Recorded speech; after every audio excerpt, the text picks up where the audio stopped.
ભરૂચમાં મહિલાના ઘરનો દરવાજો અડધી રાત્રે ખખડાવી સંબંધ બાંધવાનું કહેનારને પોલીસે ઝડપી પાડ્યો હતો।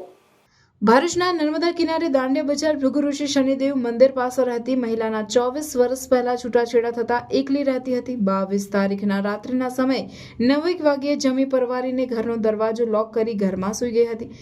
દરમિયાનમાં રાત્રિના 1:30 વાગ્યાના અરસામાં કોઈ શખ્સે તેમના ઘરની લોખંડની જાળીનો દરવાજો જોરથી ખખડાવવા લાગ્યો હતો, જેથી તેમણે લાઇટ ચાલુ કરી અંદરનો દરવાજો ખોલી જોતા તેના ઘરની સામે રહેતો શનિ રમેશ દેવી પૂજક બહાર હોવાનું માલુમ પડ્યું હતું, જેના પગલે તેણે શું છે ભાઈ એમ કહી અડધી રાત્રે દરવાજો ખખડાવો છો કહેતા તેણે જઈશ તો દરવાજો ખોલ, મારે તારી સાથે સંબંધ બાંધવા છે તેમ કહી ધીંગાણું કરતા તેમણે 181 મહિલા હેલ્પલાઇન પર ફોન કરતા પોલીસ આવી પહોંચતા શનિ ત્યાંથી ભાગી છૂટ્યો હતો।